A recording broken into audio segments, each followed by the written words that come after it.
السلام علیکم۔ بسم اللہ الرحمن الرحیم۔ یہ خان ٹی وی ہے۔ آج ہم سورہ فاتحہ کو سیکھیں گے۔ سورہ فاتحہ ہر نماز کی ہر رکعت میں ہے، اس کے بغیر نماز نہیں ہوتی۔ اگر سورہ فاتحہ ہم پڑھتے ہیں تو ہمیں اس کو سیکھنا بھی چاہیے، اس کو سمجھنا چاہیے کہ آخر ہم اللہ سے کیا کہہ رہے ہیں۔ یہ انتہائی اہم بات ہے۔ مسلمان چاہے کسی بھی فرقے سے ہوں،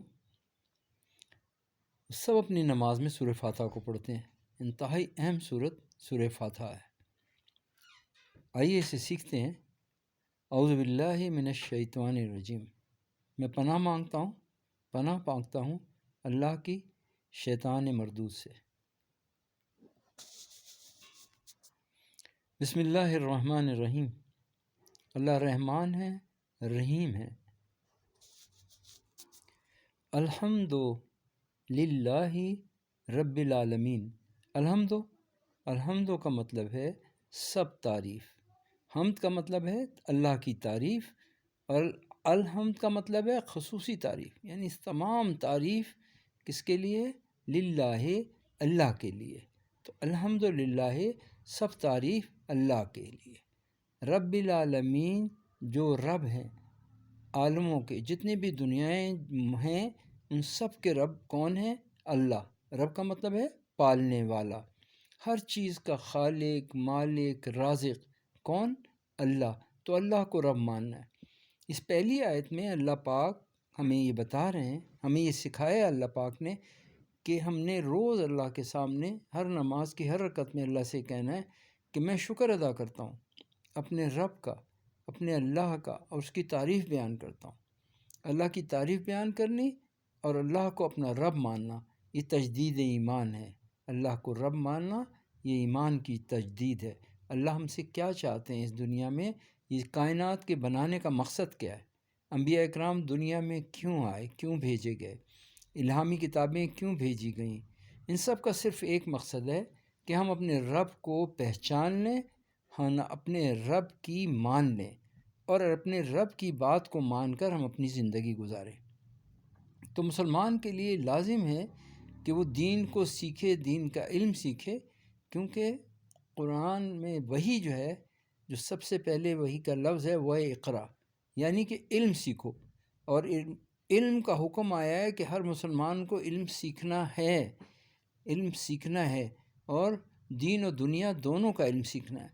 آخر دین کا علم سیکھنا اس لیے کہ ہمیں اللہ کی معرفت حاصل ہو سکے، اللہ کو ہم اپنے پہچان سکیں، ہم جان سکیں ہمارے رب کا کیا مقام ہے۔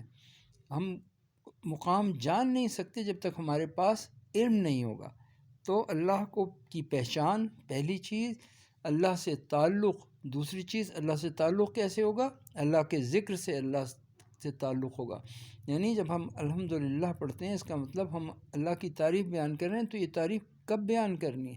اس صبح سے شام تک 24 گھنٹے کی زندگی میں ہماری زبان پر اللہ کا ذکر ہونا چاہیے۔ تو اللہ کی یاد، ہر وقت اللہ کی یاد، ہر وقت اللہ سے تعلق۔ اللہ ہم سے اٹھتے بیٹھتے چلتے پھرتے ہر وقت اللہ سے تعلق ہمارا ہو۔ اللہ ہم سے یہ چاہتے ہیں، جتنا ہمارا تعلق اپنے رب سے، اپنے اللہ سے مضبوط ہوگا، ہم اپنے اللہ کو پہچانیں گے، اتنی اللہ کی مدد آئے گی، ہماری زندگی بنے گی، ہماری دنیا اور آخرت بنے گی۔ بس یہ ہوگی کہ اللہ کی معرفت، اللہ کو جاننا، اور پھر اللہ کی تعریف بیان کرنا۔ اللہ کی تعریف اس لیے تاکہ ہمارا تعلق اپنے رب سے رہے اور اللہ ہم پہ مہربان رہیں، اللہ ہم سے راضی ہو جائیں، اللہ کو راضی کرنے کے لیے۔ اور اللہ کو دوسری بات یہ ہے اس میں، اسی آیت میں، کہ اللہ کو اپنا رب ماننا۔ الحمدللہ رب العالمین میں دو باتیں ہم نے سیکھی۔ ایک بات ہم نے یہ سیکھی کہ ہم نے اللہ کی تعریف بیان کرنی ہے، اپنی زندگی میں اللہ کو پہچاننا ہے، اللہ کی معرفت حاصل کرنی ہے، اور اللہ کی تعریف بیان کرنی ہے۔ یہ ہمارا ایک، ہر انسان کو اللہ پاک نے حکم دیا ہے۔ اور مسلمان جو کہ اللہ پہ ایمان لاتے ہیں، اللہ پہ یقین رکھتے ہیں، ان کے لیے تو بہت ضروری ہے کہ اللہ کی تعریف بیان کریں، کیونکہ ہمارا پالنے والا وہ ہے، ہماری ساری ضروریات کو پیدا کرنے والا وہ ہے۔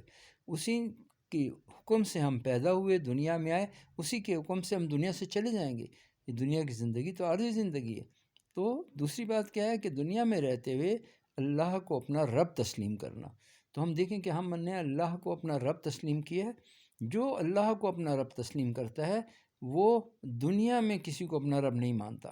وہ انسانوں کو اپنا رب نہیں بناتا، وہ چیزوں کو اپنا رب نہیں بناتا کہ یہ میرا مکان، یہ میری گاڑی، یہ میری دولت، یہ میری جاگیر، یہ میری جائیداد. اس کی دوسرے نمبر پہ یہ ویلیو آ جاتی ہے. پہلے نمبر پہ اللہ ہے. اللہ کو یاد کرنا، اللہ سے تعلق رکھنا.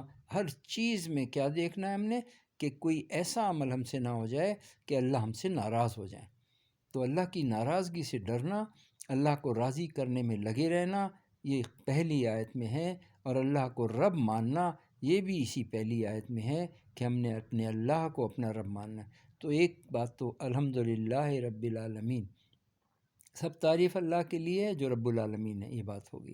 الرحمن الرحیم، اللہ رحمان بھی ہیں رحیم بھی ہیں اپنے بندوں کے ساتھ. اپنی جو مخلوقات اللہ نے بنائی ہیں سب کے ساتھ رحمان اور رحیم ہیں. اور اللہ کے رحمان اور رحیم ہونا ہم اپنے دیکھیں کہ ہمیں پالنے والا کون ہے، ہوا کس نے بنائی، پانی کس نے بنایا، رزق کون دے رہا ہے، اور یہ کیسے ہمیں تخلیق کیا اللہ پاک نے. اللہ ہم سے کتنی محبت کرتے ہیں. تو رحمان اور رحیم ہونے کی دلیل یہ ہے کہ ہم اپنے ارد گرد اپنے جسم کو دیکھ لیں کہ اللہ نے آنکھیں دیں، اس کا شکر ادا کریں. وہ رحمان ہے، اس نے دیکھنے کے لیے آنکھیں دی، نہ دیتی تو ہم کیسے دیکھتے. اور ہمیں زبان بولنے کے لیے دی، کان سننے کے لیے دیے، ہاتھ پیر چلنے کے لیے دیے.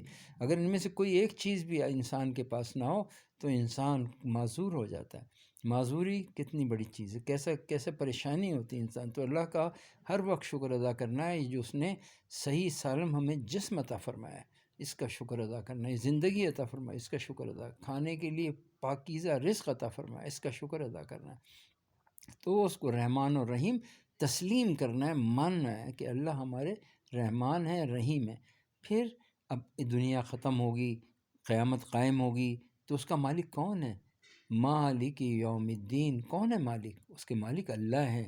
اللہ کے سامنے سارے انسانوں نے پیش ہونا ہے. آج کوئی انسان بادشاہ ہے، فقیر ہے، کوئی بھی انسان ہے، سب نے اللہ کے سامنے پیش ہونا ہے.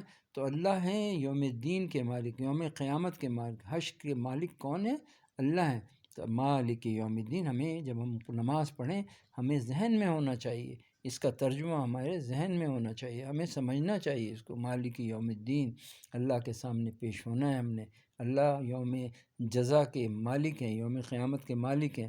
ایاک نعبد و ایاک نستعین، اس کے بعد یہ دو الفاظ ہیں، ایاک نعبد و ایاک نستعین. اے اللہ ہم صرف تیری عبادت کرتے ہیں. اللہ نے ہمیں دنیا میں بھیجا اپنی عبادت کے لیے. عبادت بہت بڑا مفہوم ہے. عبادت کیا ہے؟ اللہ کا ذکر بھی عبادت، قرآن کی تلاوت بھی عبادت، عمرہ بھی عبادت، حج بھی عبادت، اور روزہ بھی عبادت، زکوٰۃ بھی عبادت، خیرات بھی عبادت، ماں باپ کی خدمت بھی عبادت. اس کو بھی عبادت میں ہی تصور کیا جاتا ہے کہ آپ کیونکہ اللہ کا حکم مان رہے ہیں، جو بھی اللہ کے احکامات ہیں ان پہ چلنا، یہ ساری عبادات ہیں. تو ایاک نعبد، اے اللہ ہم صرف تیری عبادت کرتے ہیں اور کسی کی عبادت نہیں کرنی. وہ مسلمان ہمیشہ اللہ کی عبادت کرے گا، اس میں کسی کو شریک نہیں کرے گا. اسی کے ساتھ ہے ایاک نستعین، اے اللہ ہم صرف تجھ سے مدد چاہتے ہیں، کیونکہ اللہ ہی ہمارے پالنے والے، اللہ ہی ہماری پیدائش، ہماری موت، ہماری تقدیر، ہر چیز کے مالک کون؟ اللہ ہیں. ہوا کس نے بنائی؟ اللہ نے. پانی کس نے دیا؟ اللہ نے. رزق کون دے رہا ہے؟ اللہ. ہماری حفاظت کون کر رہا ہے؟ اللہ. اس لیے ایاک نستعین، جس نے یہ سب دیا ہے اسی سے کہنا ہے اے اللہ ہم تیری ہی عبادت کرتے ہیں اور تجھ سے ہی مدد چاہتے ہیں. ایاک نستعین، اے اللہ ہم آپ سے مدد چاہتے ہیں اور کسی سے مدد نہیں چاہتے. تو ہم نے صرف اللہ سے مدد چاہنی ہے، یہ ہمارے دل میں پکا ہو جائے. ایاک نستعین، ایاک نعبد و ایاک نستعین، اہدنا الصراط المستقیم. اب یہ قرآن کی وہ دعا ہے جس میں اللہ سے ہم مانگ رہے ہیں اے اللہ ہمیں ہدایت عطا فرما. صراط مستقیم یعنی کہ سیدھا راستہ. سیدھا راستہ کون سا ہے؟ سیدھا راستہ ہے ایاک نعبد و ایاک نستعین. یہ سیدھا راستہ ہے، یہ سیدھا راستہ ہے. اس کی اللہ پاک نے آگے اس کی تفصیل فرما دی ایاک نعبد و ایاک نستعین کہ ہدایت کہاں ہے؟ ایاک نعبد و ایاک نستعین میں. تو اہدنا الصراط المستقیم، اے اللہ ہمیں ہدایت والا راستہ دکھا. اور کون لوگ ہیں جو اس ہدایت والے راستے پر چلے؟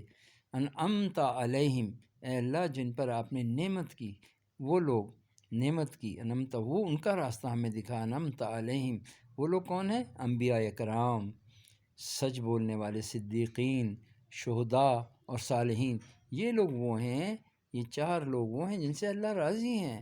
انبیاء کرام ان سے اللہ راضی ہیں، سچ بولنے والوں سے اللہ راضی ہیں، اللہ جھوٹ بولنے والوں سے ناراض ہوتے ہیں۔ ایاک نعبد و ایاک نستعین، ٹھیک ہے، تو اللہ کا ہم نے حکم کو ماننا ہے، ہم نے سچ بولنا ہے۔ اللہ ہم سے کہہ رہے ہیں، قرآن میں فرما رہے ہیں کہ میں ہدایت ان کو دیتا نہیں جو سچ نہیں بولتے۔ ان اللہ لا یہدی، اللہ ہدایت نہیں دیتا، من ہوا جو ہو، کاذبن کفار جو جھوٹ بولنے والا ہو، ناشکرا ہو، دو کو ہدایت نہیں ملے گی، اللہ نے قرآن میں کہہ دیا۔ تو جھوٹ کو ہم چھوڑ دیں، اپنی زندگی سے نکال دیں اپنے رب کو راضی کرنے کے لیے، ورنہ جو ہم کہتے ہیں نا اللہ سے، ہم جب جاتے ہیں مسجد میں اور ہم سورہ فاتحہ پڑھتے ہیں تو اس میں ہم کہتے ہیں اللہ تیرے حکم کو مانیں گے، تیری مرضی جو تیرا حکم ہے اس پہ چلیں گے، مگر ہم جھوٹ نہیں چھوڑتے، تو اس کا مطلب ہم اللہ سے وعدہ سچا نہیں کر رہے۔ یہ وعدہ ہے اللہ سے، جو سورہ فاتحہ ہے اس میں وعدہ ہے اللہ سے، عبادت میں فرما برداری ہے، تو فرما برداری جب ہوگی جب ہم سچ بولیں گے، تو ہم نے سچ بولنا ہے، اپنے اللہ سے سچ بولنا ہے۔ تو انعمت علیہم ان لوگوں کا راستے پہ ہمیں چلا جن پر آپ نے نعمتیں کی۔ وہ کون کون سے لوگ تھے؟ انبیاء کرام، سچ بولنے والے صدیقین، شہداء جو اللہ کے راستے میں جنہوں نے اپنی زندگیوں کو ختم کیا، اور صالحین، بزرگ لوگ، نیک لوگ، اللہ والے لوگ، یہ چار طرح کے لوگ ہیں۔ اے اللہ ان کے راستے پہ چلا، غیر المغضوب علیہم ولا الضالین، اور اس راستے پہ نہ چلانا ہے اللہ جن لوگوں سے آپ ناراض ہوئے، ان لوگوں کے راستے پہ نہ چلانا۔ تو اللہ سے ہم مانگتے ہیں، دعا بھی مانگتے ہیں۔ سورہ فاتحہ یہ اللہ سے ایک وعدہ ہے، ہم تجدید عہد کرتے ہیں، بار بار اپنے عہد کو دہراتے ہیں کہ اللہ ہم تیری عبادت کرتے ہیں، تجھ سے مدد چاہتے ہیں۔ اے اللہ ہم آپ ہی کا ذکر کرتے ہیں، اے اللہ ہم آپ ہی کو اپنا رب تسلیم کرتے ہیں، اے اللہ آپ ہی مالک یوم الدین ہیں۔ تو یہ ہمیں ترجمہ اس کا پورا آنا چاہیے۔ جب ہم نماز پڑھیں تو ہمارے ذہن میں اس کا ترجمہ ہو کہ ہم اپنے رب کے سامنے کھڑے ہیں اور اپنے رب سے مانگ رہے ہیں، ہمارا رب ہم سے راضی ہو جائے، اور اپنی زندگی کو اس سورہ فاتحہ پہ ڈھال دینا ہے۔